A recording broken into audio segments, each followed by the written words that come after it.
There are three different types of rocks in the rock cycle. The first one igneous, second one sedimentary, third one metamorphic. We will begin with the igneous rock.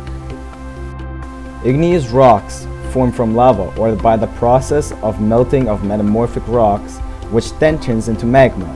The magma then cools and crystallizes, which creates an igneous rock.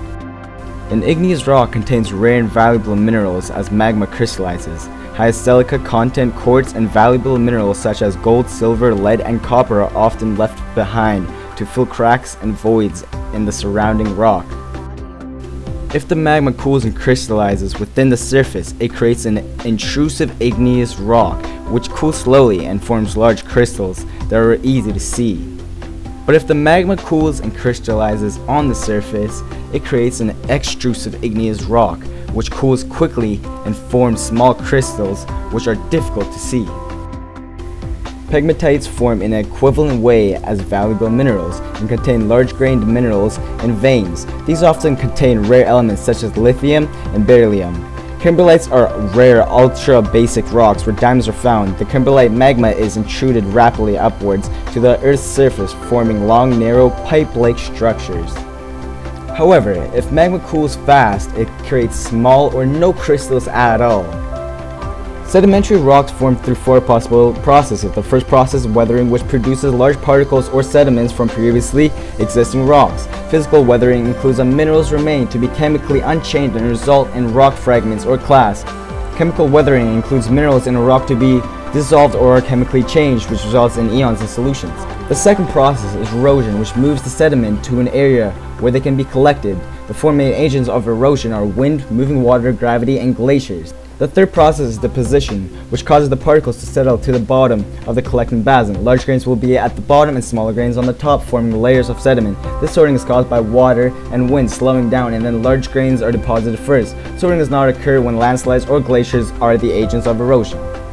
Next are metamorphic rocks, which form from igneous, sedimentary, or older metamorphic rocks through the process of high temperature from Earth's internal heat, found either through deep boreals or from nearby magma intrusions, called intrusive intrusions, through high pressure, which come from deep boreal or from compression during mountain building. The results are rocks or greater crystallinity, increased hardness, and new structural features. The importance and value of metamorphic rocks is that they contain clues to the past, abundant in areas of significant deformations, and therefore mark the locations of plate collisions. Vast areas of metamorphic rock form the cores of continents and linear mountain belts. Metamorphic rocks reveal how continents and mountains form. They also provide clues to parts of the crust that we have never seen.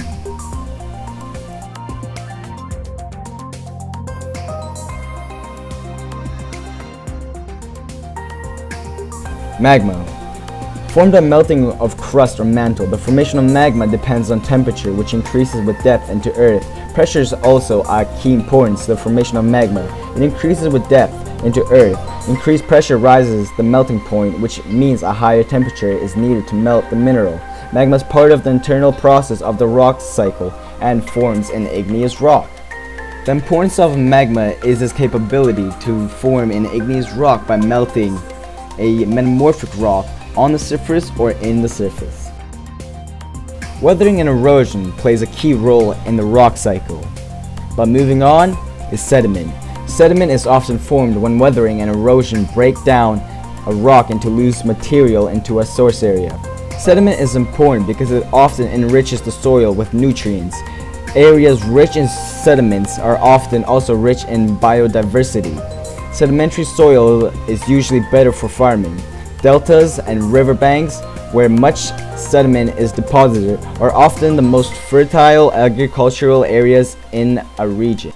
Let's talk about the importance of sedimentary rocks. To geologists, they are capable to connect to the past through sedimentary rocks. However, sedimentary rocks cover 2/3 of the Earth's surface and contain virtually the entire record of the Earth's past life in the form of plant and animal fossils.